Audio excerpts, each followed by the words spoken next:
નમસ્કાર વિદ્યાર્થી મિત્રો, સ્વાગત કરું છું માસ્ટર કીટ પાઠશાલામાં ગુજરાતના એવા તમામ આશાસ્પદ યુવાનોનું કે જે ગ્રાઉન્ડ પાસ કરીને એટલે કે ફિઝિકલ ટેસ્ટ પાસ કરીને અત્યારે એ લોકો જે મુખ્ય પરીક્ષાની અથવા કોન્સ્ટેબલ માટેની તૈયારી જે કરી રહ્યા છે એ દરેક વિદ્યાર્થીઓનું હું આ માસ્ટર કી પાઠશાલામાં ફરીવાર હાર્દિક સ્વાગત કરું છું.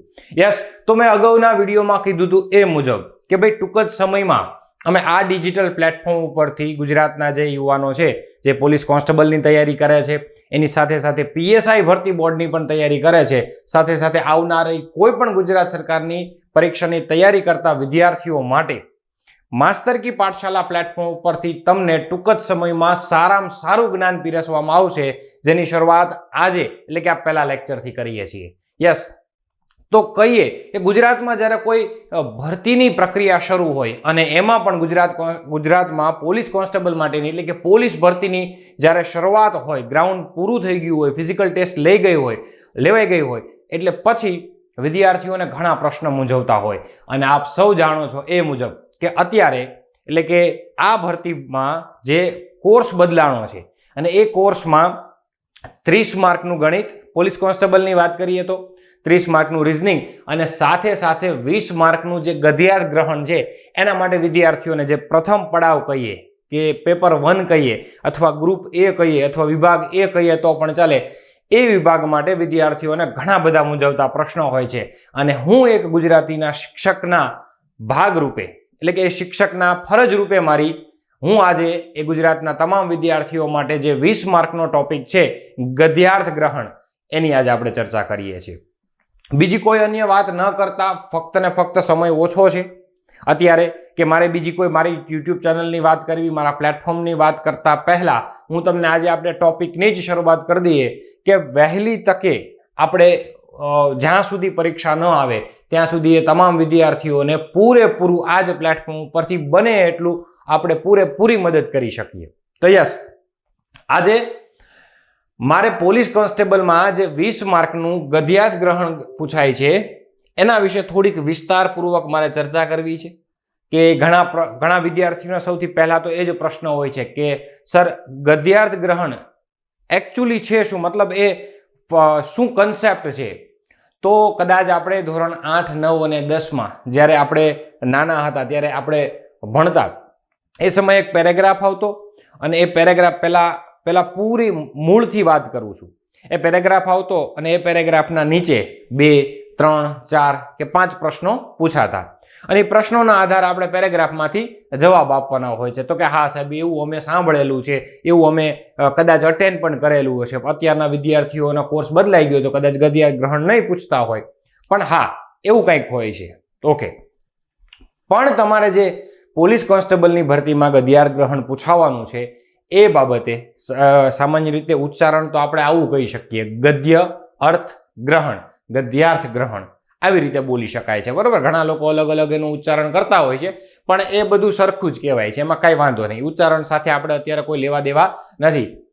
ઓકે, તો પ્રશ્ન એ થાય છે કે સાહેબ કઈ રીતે એ પૂછાઈ શકે, કેવા પ્રકારના એ પ્રશ્નો હોઈ શકે, કેવા પ્રકારનો એ પેરેગ્રાફ હોઈ શકે. તો એના માટે સૌથી પહેલા તમારી પાસે જે પ્રશ્ન પૂછાય છે કાં કોઈ વ્યક્તિને લઈને આપણે શરૂઆત કરી દઈએ.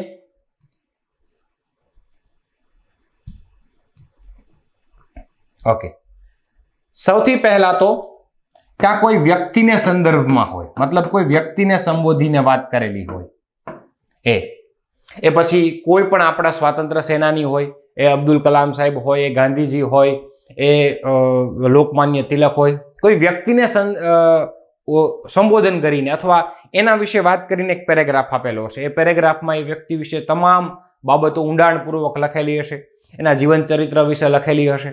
એ આપણે વાંચવાનું પછી જવાબ આપવાનો. મતલબ એક પેરેગ્રાફ, એક ગદ્યાર્થ ગ્રહણ કોને સંબોધીને હોય, કોઈ વ્યક્તિને સંબોધીને હોય. ઓકે, બીજો શું હોય તો કે ચિંતન કરવાનો હોય છે. ચિંતન એટલે જેને આપણે ચિંતનાત્મક ગદ્ય કહીએ છીએ. કોઈ પેરેગ્રાફ આપેલો હોય, એ પેરેગ્રાફને આપણે વાંચવાનો, પૂરેપૂરો સમજવાનો, મનમાં શું તર્ક કહેવા માંગે છે એ જોવાનું અને પછી આપણે એના પ્રશ્નોના જવાબ આપવાના. સીધા જેના જવાબ આપણને પેરેગ્રાફમાંથી ન મળતા હોય એ પેરેગ્રાફ આપણે વાંચીને સમજીને મનમાં ઉતારીને ઊંડાણપૂર્વક વિચાર કરીને પછી જે જવાબ લખવાનો હોય એ આપણા ગદ્યને આપણે ચિંતનાત્મક ગદ્ય અથવા ચિંતન ગદ્ય કહી શકીએ છીએ. તો કે જી સાહેબ, ઓકે. એની પછી કોઈ શબ્દને મુખ્યતા આપતો, કોઈ શબ્દ હોય એને મુખ્યતા આપતો ગદ્ય હોય, એટલે કે હું એમ કહું કે સત્ય ઉપર હોઈ શકે, અહિંસા ઉપર હોઈ શકે, પરોપકાર ઉપર હોઈ શકે, સુખ દુઃખ ઉપર હોઈ શકે, કર્મના સિદ્ધાંત ઉપર હોઈ શકે, જીવન ચરિત્ર ઉપર હોઈ શકે, શિક્ષણ ઉપર હોઈ શકે. મતલબ કોઈ શબ્દને કેન્દ્રમાં રાખીને એના ઉપરથી પ્રશ્નો બનાવેલા હોય તો એવા પ્રકારના પણ પેરેગ્રાફ હોય છે. જી હા, ઓકે. એની પછી શું હોય તો કે સાહેબ સાહિત્યની પંક્તિ. આપણે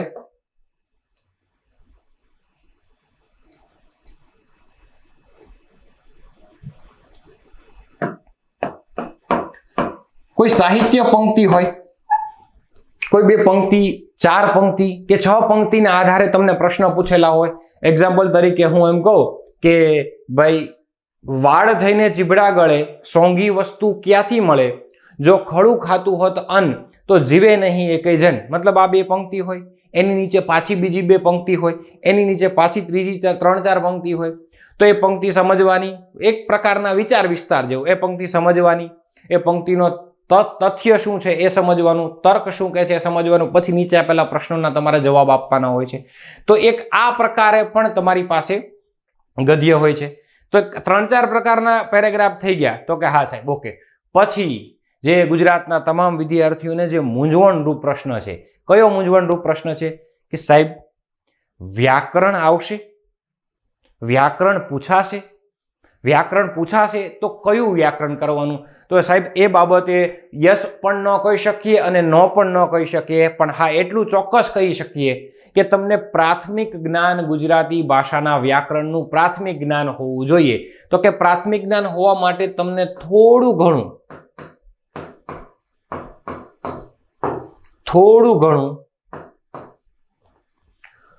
એક શબ્દ ભંડોળ. શબ્દ ભંડોળમાં શું તો કે કહેવત, રૂઢિપ્રયોગો, સમાનાર્થી શબ્દો, તળપદા શબ્દનું શિષ્ટરૂપ તેમજ અનેકાર્થી, સાથે સાથે ઉચ્ચારણ સામ્ય, અર્થભેદ. એ પ્રાથમિક ધોરણના જે શબ્દ ભંડોળ છે, જે આપણા પાઠ્યપુસ્તકની ટિપ્પણીમાં પાછળ આપેલા છે, એ તમારે કરવા પડે. કેમ કે કોઈ પેરેગ્રાફ હોય એની નીચે વચ્ચે કોઈ પણ એક પંક્તિમાંથી કોઈ શબ્દ નીચે રેખાંકિત કરીને કીધું હોય કે આ શબ્દનો સમાનાર્થી શબ્દ આપો, તો નીચે 4 ઓપ્શન હોય, તો મતલબ એ તમને સમાનાર્થી શબ્દ ખબર હોવા જોઈએ. અનેકાર્થી શબ્દ વિશે તમને ખ્યાલ હોવો જોઈએ. કહેવત, રૂઢિપ્રયોગ, શબ્દ સમૂહ માટે એક શબ્દ, આ શબ્દ ભંડોળ વિશે તમને ખબર હોવી જોઈએ. મતલબ જેને આપણે શબ્દ સંહિતા કહીએ છીએ એના વિશે ખ્યાલ હોવો જોઈએ. ઓકે. તો કે વ્યાકરણમાં સર અમારે શું કરવું પડે તો કે વ્યાકરણમાં પ્રાથમિક ટોપિકો જેમ કે અલંકાર, યસ, ભાષાનું ઘરેણું છે, આભૂષણ છે, સાથે સાથે થોડાક સમાસ, જેને તમને કહી દીધું કે ભાઈ સીતારામ આપેલ સામાસિક પદ કયો સમાસ ધરાવે છે, એવું તમે અત્યારે કહી શકો. ઓકે. તો એ સમાસ છે, અલંકાર છે, વિશેષણ છે. કોઈ પંક્તિ હોય એમાંથી તમને એમ પણ પૂછી લે કે આમાં કોણ વિશેષ્ય છે એટલે કે નામ છે અને કોણ વિશેષણ છે એટલે કે નામના અર્થમાં વધારો કરતું પદ છે. તો કે આવા પ્રાથમિક 4-5 ટોપિક તમારે થોડુંક અવલોકન કરીને જવું જોઈએ. કેમ કે જો એ 30 માર્કનું મેથ્સ પૂછતા હોય, 30 માર્કનું રિઝનિંગ પૂછતા હોય તો એ ચોક્કસ સ્વભાવપણેની વસ્તુ છે કે 20 માર્કના ગદ્ય તમને એમનેમ ન આપી દે. મતલબ એવું કઈ ન પૂછે કે ભાઈ આ પેરેગ્રાફ છે એમાં જો આ જવાબ છે તમે લખો, તમને અમે 30 માર્કના 2 સેક્શન અલગથી પૂછીએ છીએ અઘરા, તો 20 માર્ક અમે તમને સહેલા આપીએ ના, એવું નહીં હોય. એની સિવાય હજી વિદ્યાર્થીઓને આ સૌથી પહેલો મૂંઝવતો પ્રશ્ન આ કે સાહેબ કેવા પ્રકારના એ પેરેગ્રાફ હોઈ શકે, ગદ્ય હોઈ શકે. તો મેં તમને એમ કીધું કોઈ વ્યક્તિના જીવનને લગતો હોય, કોઈ સાહિત્યક પંક્તિ હશે, કોઈ ચિંતનાત્મક જેને આપણે તથ્યાત્મક કહીએ, ચિંતન કરતો હશે એ પ્રકારનો ગદ્ય હશે, કોઈ શબ્દ પર આધારિત હશે, એ શબ્દને જ વિષય વસ્તુ બનાવેલો હોય, શબ્દને જ કેન્દ્ર બનાવેલો પેરેગ્રાફ હશે. પછી તો કે વ્યાકરણના ટોપિકમાં તમને ચોખવટ કરું છું કે પૂરેપૂરું વ્યાકરણ કરવાનું નથી કહેતો, પણ પ્રાથમિક નોલેજ તો તમને હોવું જોઈએ. અલંકાર, સમાસ, વિશેષણ, થોડા ઘણા ક્રિયા વિશેષણ, સંજ્ઞા, સાથે સાથે શબ્દ ભંડોળમાં સમાનાર્થી, વિરુદ્ધાર્થી તો જો કે ન કરો તો ચાલે, એ સમજ વસ્તુ છે, આવડી જશે. કહેવત, રૂઢિપ્રયોગ, આ બધી વસ્તુનું પણ તમારે ખાસ ધ્યાન રાખવું જોઈએ. ઓકે, તો મૂંઝવતો પ્રશ્ન એ હતો કેવા કેવા પ્રકારના ગદ્ય હોઈ શકે. ચાલો હવે આની શરૂઆત કરીએ કે ગદ્યમાં શું એવું કરીએ, કઈ રીતે તૈયાર કરીએ, અથવા કેવી રીતે એને આપણે સોલ્વ કરવો છે, એને કેવી રીતે પૂરેપૂરા માર્ક મળે. આપણે પ્રયત્ન એવો જ કરશું કે તમને મેક્સિમમ પૂરેપૂરા માર્ક મળે એવો જ પ્રયત્ન કરશું. પણ એ દિવસે કયો ગદ્ય પૂછાય, કેવા પ્રકારનો પૂછાય, એની ખબર નથી તમારા હાથમાં કે નથી મારા હાથમાં. એટલે આપણે એવો પ્રયત્ન કરી શકીએ કે ભાઈ આમાં શું એવું કરીએ તો આપણે એવી ગ્રીપ આવે, એવી ફાવટ આવે કે આ ટૂંકા સમયમાં, એટલે કે 2 મહિના, 2 મહિના, 2.5 મહિનામાં હું સારી રીતે ગદ્ય શીખી શકું. તો ચલો, સૌથી પહેલા ગદ્યની શરૂઆત કરતા પહેલા, ગદ્યાર્થ ગ્રહણ કેમ સોલ્વ કરવું એની શરૂઆત કરતા પહેલા તમને એક સરસ મજાની વાત કરી દો કે સામાન્ય રીતે એના મુખ્ય 4-5 નિયમ જ હોય છે ગદ્યાર્થ ગ્રહણ કરવા માટે. શું હોય છે તો કે સૌથી પહેલો એક જ હોય, આપેલ ગદ્યને કેટલી વાર વાંચવો જોઈએ. એટલે દરેક વિદ્યાર્થીઓ અલગ અલગ બુકમાં અલગ અલગ જગ્યાએથી સાંભળેલું હોય એટલે તરત એમ કે સર આપેલ ગદ્ય છે ને 2 વાર વાંચવો જોઈએ.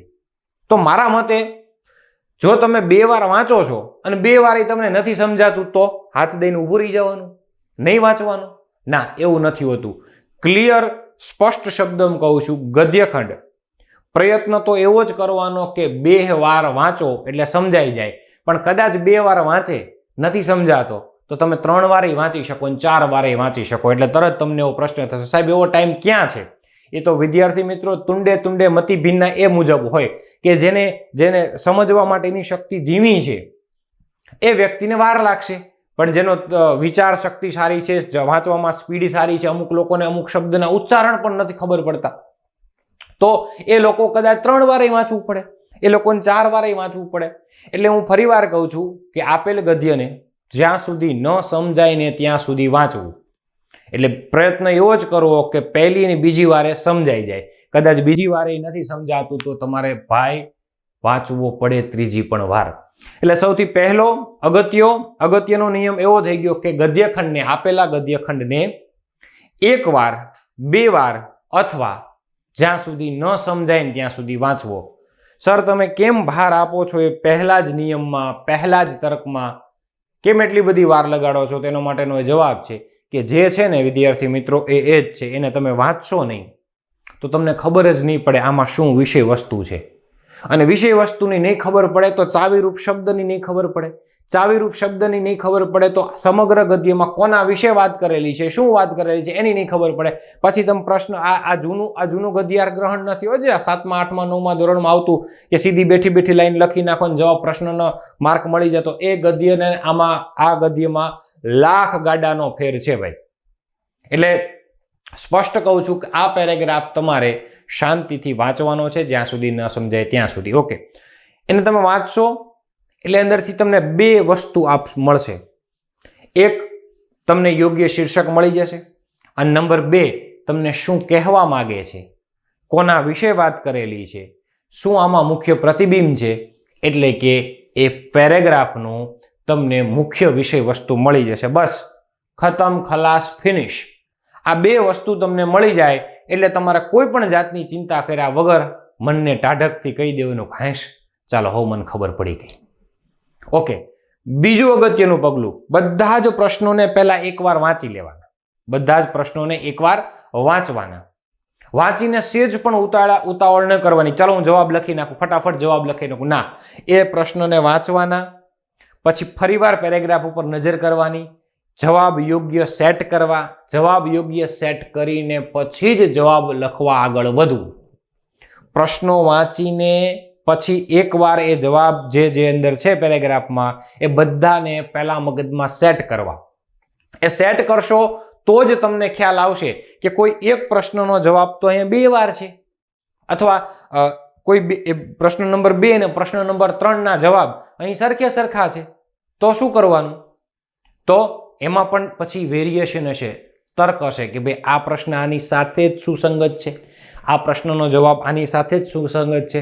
એટલે ફરીવાર કહું છું, જ્યાં સુધી પેરેગ્રાફ ન સમજાય, પ્રશ્ન વંચાઈ જાય પછી જ જવાબ લખવો. એટલે કે બીજું પગલું એવું હોય તમામ પ્રશ્નોને વાંચવા. ત્રીજું પગલું એ છે કે તમામ પ્રશ્નો વાંચીને જવાબને પહેલા મૌખિક રીતે મગજમાં સેટ કરવા, યાદ રાખવા અથવા કોઈ નિશાની દ્વારા એને સ્પષ્ટ કરવા. Okay, number 4. ઘણા વિદ્યાર્થીઓને એવું થતું હોય કે સાહેબ આમાં જવાબ અધૂરો છે. ચોથું સ્ટેપ છે અગત્યનું. આમાં સાહેબ જવાબ અધૂરો છે, જવાબ અપૂરતો છે, આ જવાબ ન આવે. તો એના માટેનું સ્પષ્ટ કહું છું, વિદ્વાનપણું તમારે વાપરવાનું નથી. તમને એમ કીધું છે કે આમાંથી જ જવાબ લખવાનો છે, એમાંથી જ જવાબ લખવાનો છે. તમને પૂછવું હોય એટલો જ જવાબ લખવાનો છે. તમારે સહેજ પણ વધારે તર્ક વિતર્ક કરીને તમને એમ લાગે સાહેબ માહિતી અધૂરી છે, હું આમાં માહિતી મારી થોડીક એડ કરી શકું, પૂછે તો એડ કરી શકો, બાકી જ્યાં સુધી નથી પૂછતા ત્યાં સુધી ચોથા નિયમમાં એવું કહું છું કે વિદ્વાનપણું વાપરવાનું નથી. પૂછે એટલો જ જવાબ, માગ્યો હોય એટલો જ જવાબ લખવાનો છે કીવર્ડ સાથે. ઓકે, તો ધીમે ધીમે આપણે ગદ્યાર ગ્રહણની શરૂઆત કરીએ અને એક બે ગદ્યાર સાથે આપણે સોલ્વ કરીને આપણે જોઈએ કે ખરેખર આપણે કઈ રીતે એને શીખવો જોઈએ. ચાલો, સૌથી પહેલા થોડાક નિયમો છે, જોઈ લઈએ. કે મેં તમને એમ કીધું સૌ પ્રથમ આપેલ ગદ્યખંડને શાંતિથી, ધીરજપૂર્વક, ધ્યાનપૂર્વક વાંચવો જોઈએ. જો એકાદ વાર વાંચવાથી બરોબર સમજણ ન પડે તો મેં કીધું એમ બીજી વાર વાંચવાનો. અને બીજી વાર વાંચે જો તમને સમજણ નથી પડતી તો એમાં કોઈ બે મત નથી, ત્રીજી વાર પણ વાંચી શકાય. પણ બને એટલો પ્રયત્ન સમયને અનુકૂળતા સાધીને એ જોવું પડે કે આપણે સમય પણ આપણી પાસે એટલો જ છે. તો વાંચીને ફરીવાર વાંચી લેવો જરૂરી છે. સૌથી પહેલું પગલું, ગદ્યખંડ વાંચી લીધાની સાથે સાથે તેનો ભાવાર્થ સમજવો જરૂરી છે. એટલે મેં તમને એ જ કીધું કે ગદ્યખંડ વાંચશો એટલે શું કહેવા માંગે છે, શું વિષય વસ્તુ છે, એનો તમને ખ્યાલ પૂરેપૂરો આવી જશે. આપણે આ લેક્ચરમાં આપણે બધા જ તર્ક વિતર્ક, બધા જ ખૂણાની આપણે બાબતની ચર્ચા કરશું. ઓકે, નંબર 2 શું છે? બીજા નંબરે આપેલ 5 પ્રશ્નોને કાળજીપૂર્વક વાંચી લેવા. તો સર તમે તો અહીં સ્પષ્ટ કહો છો 5 પ્રશ્નો દાવ છે. ના, એ જરૂરી નથી. કોઈ ગદ્યખંડના 2 પણ પ્રશ્નો આવી શકે, એ નિયમ છે, એ ગદ્યખંડનો નિયમ છે કે ભાઈ આપેલ પેરેગ્રાફમાં નીચે 5 પ્રશ્નો હોય. પણ ના, એ જરૂરી નથી. 2 પણ પ્રશ્ન હોય, 1 પણ પ્રશ્ન હોય, 4 પણ પ્રશ્ન હોય ને 5 પણ પ્રશ્ન હોય. એટલે કે પછી ગમે એટલા પ્રશ્નો હોય, 5 પ્રશ્નોને કાળજીપૂર્વક વાંચવાના. પ્રશ્ન વાંચતાની સાથે જ મનગઢત ઉત્તર આપવાનું ટાળવું જોઈએ. પ્રશ્ન વાંચતાની સાથે જ મનગઢત ઉત્તર આપવાનું ટાળવું જોઈએ. એટલે મેં તમને એમ કીધું એક મનગઢત ઉત્તર એટલે તમારું વિદ્વાનપણું. તમને એમ લાગે છે કે આનો જવાબ હું આ રીતે લખું તો બસ મૌલિકતા, સર્જનાત્મકતા, મારા વિચારનો વંટોળ આવું કહેવા માંગે છે. પણ તમને પૂછ્યું છે તો, નહીતર નહીં. મનગઢત ઉત્તર દેવાનું ટાળવું જોઈએ. પૂછ્યું છે એટલાનો જ જવાબ જોઈએ, જેને આપણે કીવર્ડ કહીએ છીએ, ચાવીરૂપ શબ્દ કહીએ છીએ. ઉત્તર યાદ આવી જાય તો પણ તરત જ ઉત્તર લખવાની ઉતાવળ કરવાની નથી. પ્રશ્નોને ધ્યાનમાં રાખીને ગદ્યખંડને એકવાર ફરીવાર વાંચો. એટલે મેં તમને બીજું સ્ટેપ કીધું એમ કે ગદ્યખંડના દરેક પ્રશ્ન પહેલા સમજી લીધો, શીર્ષક મળી ગયું, વિષય વસ્તુ મળી ગયું, પછી બધા જ પ્રશ્નોને એકવાર મેં વાંચી લીધા. એ પ્રશ્નોને વાંચીને પછી ઉત્તર ઉતાવળે નથી લખવાનો, એકવાર જવાબને મગજમાં સેટ કરી દેવાના છે. સેટ કરીને પછી જ લખવાની શરૂઆત કરવી. ચલો, પછી એક નિયમ, ગદ્યખંડને બીજી વાર એવી રીતે વાંચવાનો કે આપણે એમાંથી પ્રશ્નોના જવાબ શોધી રહ્યા છીએ. જવાબ મળી જાય તો જવાબ લખવાનો, ઉતાવળ કરવી નહીં. બધા જ પ્રશ્નોના જવાબ મનમાં ગોઠવી લેવા, ત્યારબાદ વ્યવસ્થિત રીતે તેને લખવા જોઈએ પીએસઆઈ વાળાને અને ટીક કરવા જોઈએ કોન્સ્ટેબલ વાળાને. ગદ્યખંડમાં પ્રસ્તુત દલીલો કે ઉદાહરણ બરાબર રીતે ધ્યાનમાં રાખવા જોઈએ. એટલું જ નહીં, ગદ્યખંડમાં આપેલા સૂચક શબ્દ, જેને હું ચાવીરૂપ શબ્દ કહી શકું અથવા કીવર્ડ કહી શકું, એ વાક્યોને પણ સમજીને ધ્યાનમાં રાખવા જોઈએ. એ વાત હંમેશા યાદ રાખવી કે આપણી દલીલો કે ઉદાહરણ આપવાના નથી. તમને કોઈ ચિંતનાત્મક ગદ્ય પૂછ્યો છે અને એમાં તમને ગરીબી વિશેની વાત કરેલી છે, તો હવે તમને એમ લાગે છે કે ના, આ ગરીબી વિશેની વાત કરી છે, ગરીબી હટાવવા વિશેની અહીં વાત કરી, એક્ઝામ્પલ આપું છું, તો એ વાત કરી છે, પણ આ લોકોએ જે વાત કરી છે એની દલીલ સાવ પાયા વિહોણી છે, સાવ ખોટી છે. તો હું કહું તો મારી રીતે ના નથી કરવાના. તમને દલીલો કે ઉદાહરણો તમારે આપવાના નથી, તમારે તર્ક વિતર્ક અથવા સલાહ તમારે નથી આપવાની, ટૂંકમાં કહી શકું તો ચાલે. ચાલો, નીચે પૂછેલા દરેક પ્રશ્નના જવાબ તમારે સરળ ભાષામાં લખવા. બહુ જંબળ ભાષા નહીં લખવી, બહુ વધુ પડતી વહીવટી ભાષા નહીં લખવાની, ખાસ તો કે જેમાં તમને પણ અમુક સમય ન ખબર પડે કે મેં ખરેખર શું લખ્યું છે. બને તો સાદી, સરળ, શુદ્ધ ભાષામાં અથવા ચોકસાઈવાળી ભાષામાં જવાબ લખો, જેથી વાંચનારને પહેલી જ વખતે, પીએસઆઈ વાળાને વાંચનારને, કોન્સ્ટેબલ વાળાને સમજાઈ જાય કે પહેલી જ વખતે ખબર પડી જાય કે ઓકે આ કહેવા માંગે છે. ભાષા હંમેશા સરળ જ રાખવી જોઈએ, અને ભાષા છે એ આપણું ખાસ તો માધ્યમ છે. માનવ વચ્ચે વ્યવહારોનું ખરેખર સાધન છે. અને ગુજરાતી ભાષા આપણી હોય એટલે કે ને કે મેં તારા નામનો ટવકો છાતીમાં રાખ્યો છે, ભૂસાવા ક્યાં દીધો કક્કો, હજી પાટીમાં રાખ્યો છે, અને ખુંદિયા ઘણા મલક અને ચોટી ઘણી ધૂળ, હજી મેં મારો ધબકારો ગુજરાતી રાખ્યો છે. તમને ખબર જ, ગુજરાતી ભાષા સમજવાની, શીખવાની મજા જ કાંઈક અલગ છે, બોલવાની કાંઈક મજા છે, સામેવાળાને સાંભળવાની મજા. અંગ્રેજી ભાષા સારી છે ને, બરોબર, પછી એમ કે સારી છે પણ મારી નથી, એ વાત સાચી છે.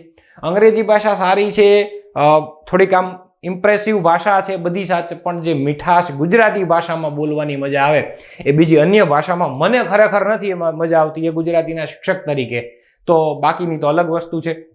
ઓકે, વધારે શબ્દ ઉમેરીને લખાણ લાંબુ, આ પીએસઆઈ માટેની વાત છે કે વધારે લખાણ ઉમેરીને લખવાથી તમારું લખાણ વધુ સારું થાય, એ સાચું નથી, સાવ સાચું નથી. તમને એમ લાગે ઓકે હજી હું મારા શબ્દ ઉમેરું, વધુ મૌલિકતા ઉમેરું, વધુ ભાષા સર્જનાત્મકતા ઉમેરું, એનાથી જવાબ સારો થાય, વધુ માર્ક્સ મળે, એવું સહેજ પણ હોતું નથી. જે પૂછ્યું છે એ જ લખો છો, એ જ સરળ ભાષામાં, તો તમને જવાબ માર્ક મળવાની પૂરેપૂરી શક્યતા છે.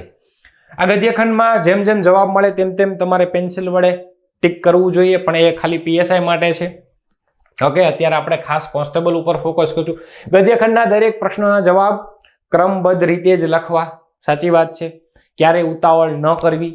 ઘણીવાર કેવું થાય કે પહેલા પ્રશ્નનો જવાબ સીધો લખી નાખ્યો હોય અને પહેલી જ લાઈનમાં એનો જવાબ હોય, પણ એવું બને કે જવાબનો થોડોક અંશ છેલ્લી લાઈનમાં પણ હોય, તો ઉતાવળ કરી નાખી હોય તો પાછળથી સુધારવું એ યોગ્ય નથી. પ્રશ્નોના ઉત્તર ક્રમ પ્રમાણે લખવામાં કદાચ કોઈ પ્રશ્નના ઉત્તર ન જડતો હોય તો ત્યાં આપણે ખાલી રાખીએ અથવા એને ઘડીક રહેવા દઈએ, આગળ વધીએ. આગળના પ્રશ્નોનો ઉત્તર લખો. શક્ય હોય તો 5 પ્રશ્નોના જવાબ શોધાઈ જાય પછી જ મેં તમને બીજા સ્ટેપમાં કીધું એમ 5 પ્રશ્નોના જવાબ મગજમાં પહેલા તમારે સેટ કરી દેવાના છે. ઓકે, અંતિમ પ્રશ્ન શીર્ષકનો હોય છે. અંતિમ પ્રશ્ન શીર્ષકનો હોય છે. શીર્ષક ગદ્યખંડના ભાવને સ્પષ્ટ કરે એવું શીર્ષક હોવું જોઈએ. મારા મતે શીર્ષક ટૂંકું, સરળ અને સહજ હોવું જોઈએ. વાંચતાની સાથે જ તમને એમ થાય કે ના ચાલો કૃતિમાં પ્રવેશ કરીએ, અથવા કહેવાય ને કે પ્રવેશ દ્વાર પણ કહી શકો. ચાલો,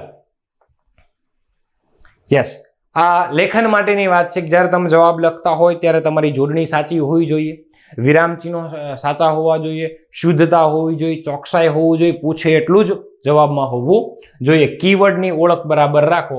વાક્યમાં વિષયાંતર સામાન્ય રીતે દરેક મુખ્ય પરીક્ષામાં છે ને આ શબ્દ અતિ અગત્યનો છે. આ શબ્દ છે એ ખૂબ જ અગત્યનો છે.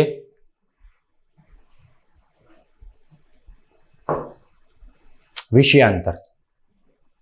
જો વિષયાંતર તમે નિબંધ લેખનમાં પણ વિષયાંતર થાવ તો માર્ક ન મળે, અહેવાલ લેખનમાં પણ તમે વિષયાંતર થાવ તો માર્ક ન મળે. એ જ રીતે ગદ્યખંડમાં લેખનની વાત કરું છું, જો તમને પૂછેલા વિષય મુજબ તમે વિષયમાં ન ચાલો તો તમને માર્ક મળતા નથી. ચાલો, ફકરામાં માહિતી ન આપી હોય, તમને અપૂરતી લાગતી હોય, તમને એમ લાગે કે મારા જવાબ વધુ યોગ્ય છે, તો પણ નથી લખવાના. પૂછે તો લખવાના છે, તો પણ લખવાના નથી. વિદ્વાનપણું આપણે કોઈ વાપરવાનું નથી. ચાલો, તમારી સામે એક સરસ મજાનો નાનકડો અમથો એક ગદ્ય છે. પહેલા ગદ્યની આપણે શરૂઆત કરીએ, પછી એના પ્રશ્નો છે અને પ્રશ્નથી હું તમને સમજૂતી આપીશ. ચાલો, પહેલો ગદ્ય છે. સંપૂર્ણ સ્વસ્થ મનુષ્ય લાંબુ આયુષ્ય ભોગવે છે અને બીમાર વ્યક્તિ ઓછું આયુષ્ય ભોગવે છે એવું હોતું નથી. સાચી વાત છે કે મોતની કોઈ સમયગાળો નથી. સ્વસ્થ મનુષ્ય હોય એ લાંબુ આયુષ્ય ભોગવે છે અને બીમાર વ્યક્તિ ઓછું જીવે છે, એવું ખરેખર હોતું નથી. આપણે જાણીએ છીએ કે મૃત્યુ અચાનક જ આવે છે. માણસે પોતાનું, આપણને ખબર છે કે મૃત્યુ ક્યારે, કયા સમયે, કઈ રીતે આવે આપણને ખબર નથી. તો શું કરવું જોઈએ? તો આવું કરવું જોઈએ લાંબુ આયુષ્ય જીવવા માટે. માણસે પોતાનું કાર્ય મન લગાડીને, ધ્યાનપૂર્વક, પૂરી નિસ્બતથી કરવું જોઈએ. વધુ કામ કરવાથી દીર્ઘાયુ થઈ શકાય છે. આ શ્રેષ્ઠ, સાચી અને 110% પાણી જેવી ચોખ્ખી વાત છે. વધુ કામ કરવાથી દીર્ઘાયુ ભોગવી શકાય છે. એ એક તમે જોયું હશે કે આપણા જૂના વ્યક્તિઓ, એટલે કે આપણા દાદા અથવા આપણા પપ્પા અને મોટી ઉંમરના લોકો હજી પણ 80-90 વર્ષે ઉંમરે પણ અત્યારે કડે ધડે હોય, એ સ્વસ્થ હોય, એક નખમાં પણ એક રોગ ન હોય. એનું એક કારણ છે કે એ સતત ને સતત પોતાના શરીરને, પોતાના મનને કાર્યરત રાખે છે. એ 60 વર્ષે 50 વર્ષે નિવૃત્ત નથી થઈ જતા. જેમ કે ખેડૂત 80 વર્ષે ખેડૂત પણ હાલની તારીખમાં હજી ખેતરમાં હળથી ખેતર ખેડતો હોય છે. શું કામ? એને ખબર છે કે જો હું નિવૃત્ત થઈશ તો મારું મૃત્યુ છે નજીક. એટલે કહેવાય કે ને, નિવૃત્તિ મૃત્યુ સમાન છે. વધુ કામ કરવાથી દીર્ઘાયુ પ્રાપ્ત થાય છે, સાચી વાત છે. દુઃખી અને રોગી વ્યક્તિ પણ જીવનમાં મહાન કાર્ય કરી શકે છે. આપણે નિવૃત્ત વ્યક્તિઓ પાસેથી એવું સાંભળતા આવ્યા છીએ કે મારે તો કામ કરવું જ પડશે. કારણ કે શું? પૈસા માટે નહીં, આર્થિક સદ્ધરતા હોય છતાં પૈસા માટેની વાત નથી કરતા. એમ કહેતા છે કે મારું મગજ અને શરીર કાર્યશીલ રહેશે તો જીવનમાં આગળ વધીશ. આપણે નિવૃત્ત વ્યક્તિ પાસેથી એવું સાંભળતા આવ્યા છીએ કે મારે તો કામ કરવું જ પડશે. કામ એ જીવનની પ્રવૃત્તિ છે. આ શબ્દ અંડરલાઈન કરવા જેવો છે. કામ એ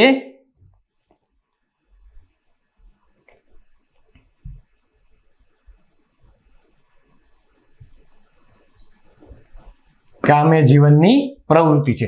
જો કામમાં મન ન લાગે તો જીવન નકામું બની જાય. સાચી વાત છે. 60-65 વર્ષની ઉંમરના કેટલાય લોકો ઉત્સાહથી કામ કરતા હોય છે. જીવનને સરસ 60-65 વર્ષના વ્યક્તિઓ, જેમ કે નરેન્દ્ર મોદી સાહેબ, 17 સપ્ટેમ્બર 1950 રોજ જન્મેલા વડનગરના પનોતા પુત્ર, હાલની તારીખમાં પણ એક કાર્યશીલ છે. બરોબર? તમે જોવો એના મોઢા ઉપરનું તેજ જોવો, એના જવાબની એ છટા જોવો, વિચારની તર્ક શક્તિ જોવો તમે. એવું નથી કહેતો કે પ્રધાનમંત્રી સાહેબ છે એટલે, પણ એને પોતાના જીવનમાં જ્યારથી RSSમાં જોડાણા ત્યારથી, પોતાના જીવનને રાજકારણને સમર્પિત કર્યું ત્યારથી, દેશ સેવાને સમર્પિત કર્યું ત્યારથી એ પોતાના કાર્યમાં એટલા જ ડેડિકેટેડ માણસ છે, એટલા જ ઉત્સાહ સાથે કામ કરે છે. ભગવાન પણ એને ઈચ્છે છે કે આ વ્યક્તિ ખરેખર દીર્ઘાયુ બને. જીવન નકામું બની જાય છે. 60-65 વર્ષના ઉંમરના કેટલાય લોકો ઉત્સાહથી કામ કરે છે.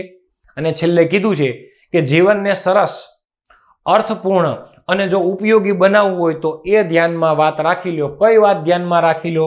કે પ્રવૃત્તિ છે ને, પ્રવૃત્તિ એ જ જીવન છે. નિવૃત્તિ મૃત્યુ સમાન છે. ભલે 4-5 લાઈનનો છે.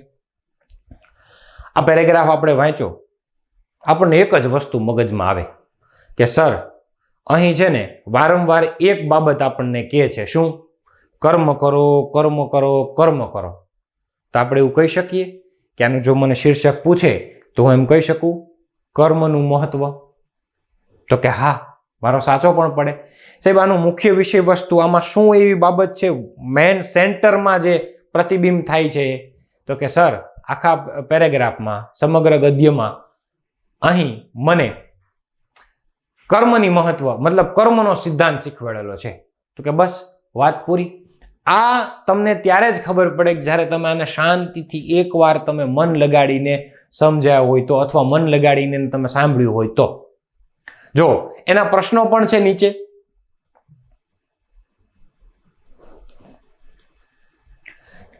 લેખકના મતે શું થાય છે? નિવૃત્તિ જ સાચું સુખ છે? તો કે ના.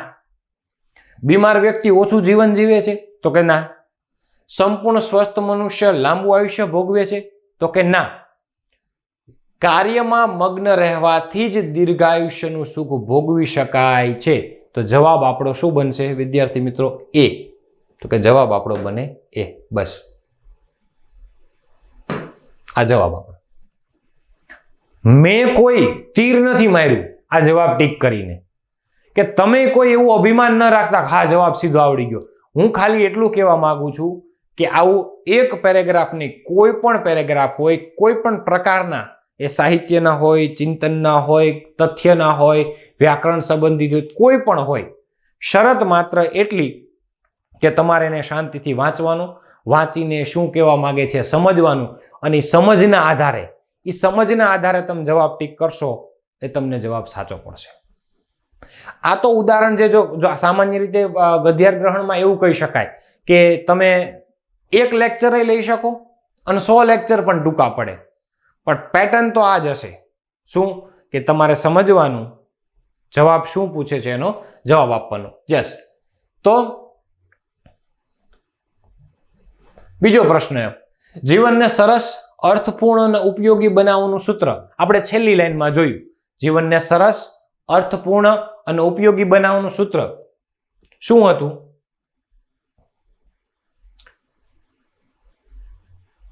ઓકે, અહીંયા ઓપ્શન રિપીટ થયા છે પણ કાંઈ વાંધો નહીં. જીવનને અર્થપૂર્ણ, સરસ બનાવવાનું સૂત્ર, પ્રવૃત્તિ એ જ જીવન છે, નિવૃત્તિ મૃત્યુ સમાન છે.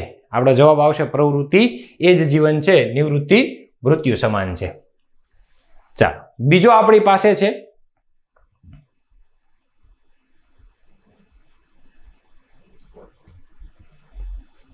વાંચીએ. વૃક્ષ અન્યના સુખ માટે છાંયડો આપે છે. તો કે હા સાહેબ. પોતે તાપમાં તપીને, અસહ્ય ગરમી વેઠીને બીજાને પોતાના ફળ આપે છે. રાઈટ. પરોપકારી મનુષ્ય પણ એવા જ હોય છે. કોના જેવા? વૃક્ષો જેવા, કે પોતે તાપમાં તપીને બીજાને, અન્યને સુખ આપે છે. જો આ નાશવંત કાયાનો ઉપયોગ પરોપકાર અર્થે ન થવાનો હોય તો તેની ઉપયોગિતા શું? ડન સાહેબ. હવે મને ખબર પડવા માંડી છે શું ફોકસ કરવું. સુખડ જેમ વધારે ઘસાય ને તેમ વધારે સુવાસ આપે. ઉદાહરણ નંબર 1. શેરડી જેમ વધારે પીલાય ને એમ વધારે રસ આપે. ઉદાહરણ નંબર 2. સોનું જેમ વધારે તપે ને એમ વધારે ચળકાટ આપે. ઉદાહરણ નંબર 3. ઉદાર મનુષ્યો પણ પ્રાણાંતે, પ્રાણના અંત સુધી પણ પોતાના સદગુણો ત્યજતા નથી. જગત એની સ્તુતિ, સ્તુતિ એટલે વખાણ, કરે કે ન કરે, એ શ્રીમંત હોય કે ગરીબ, તેઓ અલ્પાયુ, ઓછી ઉંમરના હોય કે દીર્ઘાયુ, લાંબી ઉંમરના હોય, તેઓ ગમે તે સ્થિતિમાં હોય, પરંતુ તેઓ પોતાના માર્ગમાંથી ચલિત થતા નથી. કયા વ્યક્તિ? સાહેબ બોલા પરોપકારી વ્યક્તિ. બીજાના માટે જીવતો નથી, એનું જીવન નિરર્થક છે. અને જીવવા ખાતર જીવવું ને એ તો કાગડા કૂતરાના જીવન બરાબર છે. જેઓ સૃષ્ટિના કલ્યાણમાં પોતાને પ્રાણ પાથરે છે તેઓ પોતાનું જીવન સાર્થક કરે છે. 5 થી 6 લાઈનનો પેરેગ્રાફ માં શું સમજાણું? તો સાહેબ સુખડનું ઉદાહરણ આપ્યું તોય ભલે, શેરડીનું ઉદાહરણ આપ્યું તોય ભલે, સોનાનું ઉદાહરણ ભલે આપ્યું તોય ભલે, પણ આ બધામાં એક જ કહે છે કે શેરડી જેમ પીલાય ને એમ વધારે રસ આપે. પણ શેરડી પોતે રસ નથી પીતી. અહીં સ્પષ્ટ કીધું છે, પરોપકારી માણસની વાત કરી છે. કીધું છે ને કે મરતા મરતા સંત અન્યને સુખિયા કરે, બળતો બળતો ધૂપ સુવાસિત બધું કરે. જે વ્યક્તિ પોતાના જીવન પોતાના માટે, અત્યારે પરોપકારી મનુષ્ય બહુ ઓછા જોવા મળે છે, પરોપકારી સંતો પણ તમને બહુ ઓછા મળે છે, કે પોતાના જીવન માટે શું કરતા હોય તો કે એક જોડી કપડાં, એક નાનકડું અમથું ઘર, એક નાનકડો અમથો હવન કુંડ અને 2-3 વસ્તુ પોતાના જીવન જરૂરિયાતની, એ સાથે પોતે જીવન બે સમયનું જમવાનું જમીને પોતાનું જીવન કાઢતા હોય, એ પરોપકારી મનુષ્ય છે. પરોપકારી સંતો અને પરોપકારી વ્યક્તિઓ તમે જોવા હોય તો અત્યારે ઘણા બની બેઠેલા સંતો હોય છે, ઘણા બની બેઠેલા વ્યક્તિઓ હોય છે, ઘણા બની બેઠેલા મહાન આત્માઓ હોય છે, જે પોતાની પાસે એશો આરામીની બધી વસ્તુઓ રાખે છે અને પછી પોતાને મહાન ગણાવતા હોય છે. પણ ના, ખરેખર પોતાના માટે કાંઈ જ ન હોવું જોઈએ, બધું જ બીજાને સમર્પિત કરતા હોય એવા પરોપકારી વ્યક્તિઓ અત્યારના સમયમાં બહુ ઓછા જોવા મળે છે. હશે ને કદાચ હવે પણ હોઈ શકે. તો અહીં સમગ્ર પેરેગ્રાફમાં સર પરોપકારની વાત કરેલી છે, ખાલી ને ખાલી. તો પરોપકાર શબ્દ શીર્ષક માટે યોગ્ય છે. મુખ્ય વિષય વસ્તુ માટે પણ પરોપકારી જીવનની વાત કરેલી છે. તો આને લગતા કોઈ પણ પ્રશ્ન હોય તો આપણને ફટાકે આવડે. જીવનની સાચી સાર્થકતા શેમાં રહેલી છે? સોનાની જેમ વધારે ઘસવામાં, તપવામાં? તો કે ના. સુખડની જેમ સુવાસ ફેલાવવામાં? તો કે ના. બીજાના માટે જીવવામાં? તો કે હા. શેરડીની જેમ પીલાવવામાં? તો કે ના. બીજાના માટેને જીવવામાં એટલે કે સર અહીં છે ને આ શબ્દ વાપરી શકો.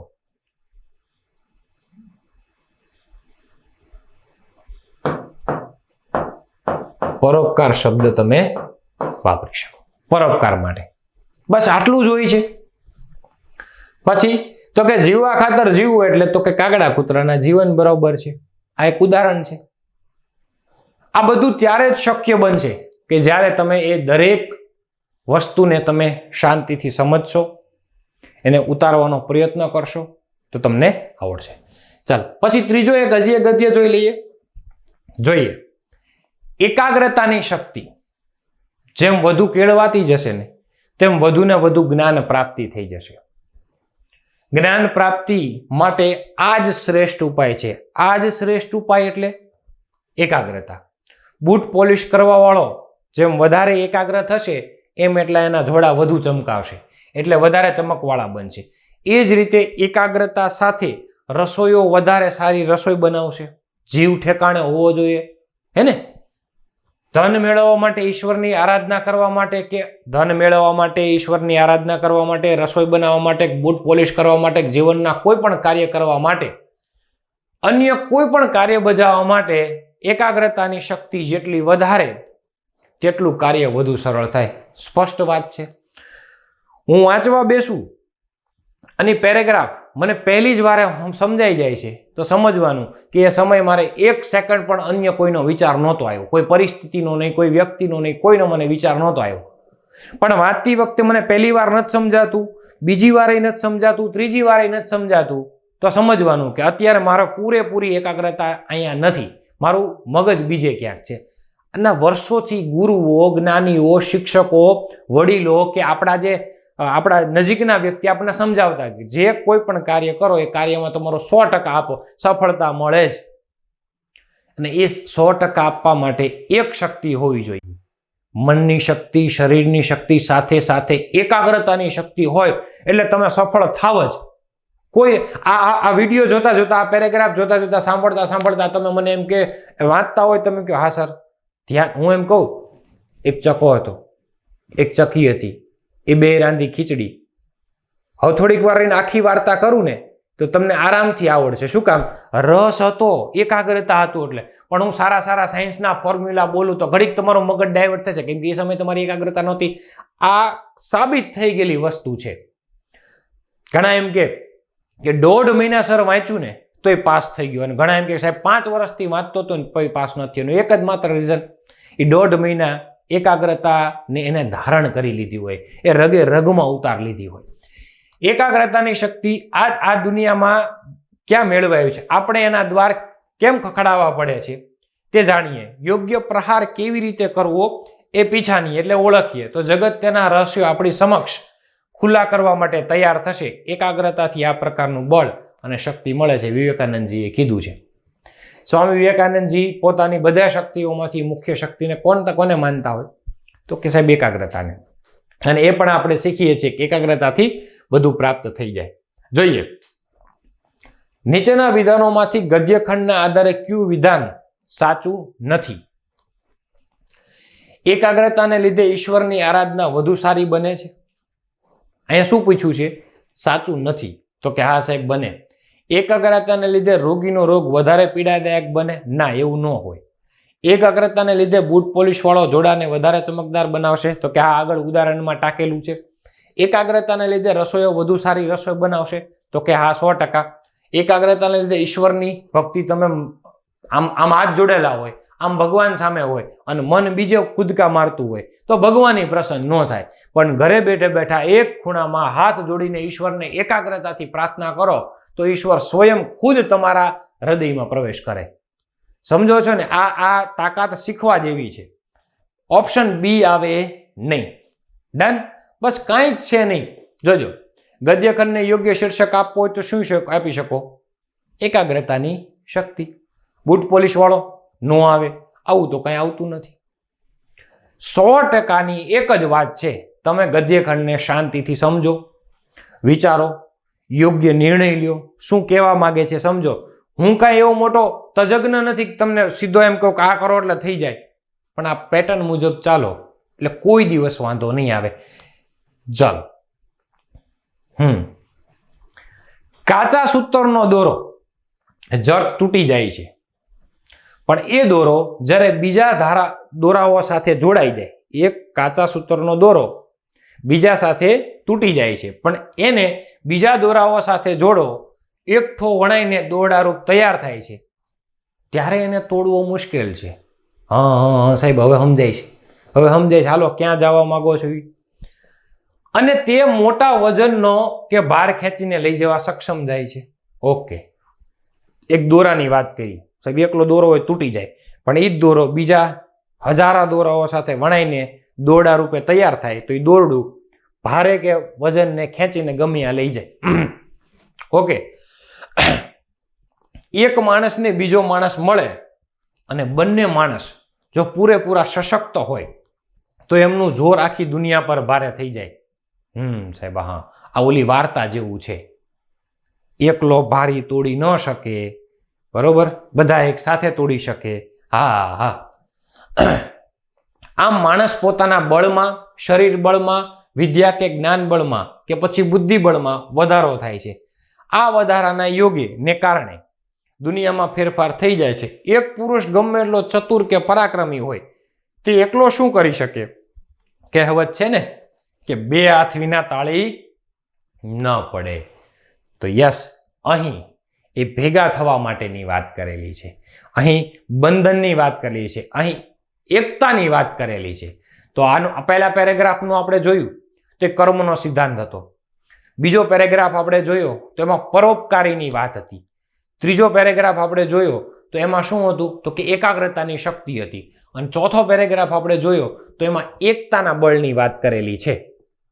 તો કે હા, હવે સર અમને આ બધાને ચિંતનાત્મક ગદ્ય અથવા તથ્યાત્મક ગદ્ય કહી શકો. તમે ચિંતન કરવાના હોય તો યસ, આમાં સમગ્ર વાતમાં એકાગ્રતાની વાત કરેલી છે. જોઈએ, ઉપરોક્ત ફકતામાં શાનું મહત્વ છે? એકાગ્રતાનું. ડન. જવાબ ડી. 2 હાથ વિના તાળી ન પડે, આ કહેવતનો મતલબ એવો છે દરરોજ 2 હાથ વડે સારા કામ કરવા? ના, આ કહેવત પૂછી છે. મેં શરૂઆતના પહેલી જ સ્લાઇડમાં, પહેલા જ 10 મિનિટમાં કીધું હતું કે તમને પેરેગ્રાફ ની અંદરથી કહેવત, રૂઢિપ્રયોગ, સમાનાર્થી શબ્દ, ઉચ્ચારણ, સામ્ય, અર્થભેદ એ પણ પૂછી શકે. એ જ પેરેગ્રાફની અંદર તમને વ્યાકરણ પણ પૂછી શકે. એ જ પેરેગ્રાફની અંદર તમને કોઈ પણ બાબતનો અર્થ પણ પૂછી શકે. એવા હશે. કોઈ વ્યક્તિને સંબોધીને હશે. આપણે આ 4 જોયા એ કોઈ શબ્દ ઉપર આધારિત હતા, કોઈ સાહિત્યની પંક્તિ હશે. ભાગલા પાડો રાજ કરો, તો કે ના, એક્યમાં જ મોટી તાકાત રહેલી છે. જવાબ સી. ડન. એકતામાં મોટી તાકાત રહેલી છે. ઘણા લોકો અહીંયા આકર્ષાતા હશે, શરીર બળ અને બુદ્ધિ બળથી દુનિયા જીતી શકાય. ના, એ બીજી વાત છે, એ અલગ વાત છે. અહીં એક જ છે, એક્ય એટલે એકતામાં જ મોટી તાકાત રહેલી છે. યસ. તો વિદ્યાર્થી મિત્રો, આ પ્રારંભિક લેક્ચરથી તમને હું ઘણું બધું સમજાવવાનો પ્રયત્ન કર્યો હતો અને આવી જ રીતે અલગ અલગ પ્રકારના હું તમને ગદ્ય લાવીશ. પણ ફરીવાર કહું છું કે તમે યાદ રાખજો એક વાત મારી ખાસ, કે ગદ્ય છે, ગદ્ય અર્થગ્રહણ એટલે ગદ્યાર્થ ગ્રહણમાં કોઈ એવી રોકેટ સાયન્સની વસ્તુ જ નથી. આ પ્રેક્ટિસ દરરોજ 5 પેરેગ્રાફની 5 ફકરાની કરવી પડશે, એ જરૂરી છે, જેનાથી તમારી એક્યુરેસી આવે, સ્પીડ આવે. સમજો છો? ફરીવાર 4 સ્ટેપ બોલું છું અને 4 સ્ટેપને મગજમાં ઉતારજો. જ્યાં સુધી પહેલા પરિચ્છેદનું પઠન કરો, એટલે કે પેરેગ્રાફનું પઠન કરો, જ્યાં સુધી ન સમજાય ત્યાં સુધી. બને તો પહેલી ને બીજી વારે જ સમજી જવું. કદાચ બીજી વારે નથી સમજાતું તો ત્રીજી વાર પણ વાંચો.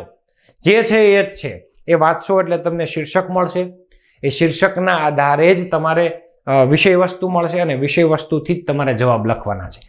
પછી પ્રશ્નને પહેલા વાંચી જાઓ, એ પ્રશ્નોને પહેલા મગજમાં સેટ કરો. એ સેટ કર્યા પછી તમને એવું નથી લાગતું ને કે બે પ્રશ્નનો જવાબ એક જ છે, તમને એમ લાગે છે કે પ્રશ્ન 2 નો પ્રશ્ન 4 નો જવાબ પણ એક જ છે, તો પહેલા ફરીવાર એને જોવો કે ખરેખર એ શું છે, એમાં કંઈક તો ફેર હશે, સરખો નહીં હોય. એટલે ત્રીજું સ્ટેપ એવું છે કે પ્રશ્ન વંચાઈ જાય પછી મગજમાં જવાબને પહેલા સેટ કરો ને પછી લખો અથવા ટીક કરો. વિદ્વાનપણું તમારે વાપરવાનું નથી, જેટલું પૂછ્યું છે એટલું જ કહેવાનું છે, વિષયાંતર થવાનું નથી. લેખન કરતી વખતે તમને ભાષાની થોડીક સમજ હોવી જોઈએ.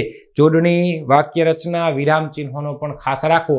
કોન્સ્ટેબલ વાળાને ટીક કરવાનું છે એટલે એ લોકોને કોઈ પ્રશ્ન નથી, પણ PSI વાળા લેખન વખતે શું પૂછ્યું છે એ જવાબ એ જ સ્થાને મૂકીને આગળ પાછળ સેમ ઉતારીને જવાબ લખવામાં પણ વાક્ય રચના વાપરતા આવડવું જોઈએ.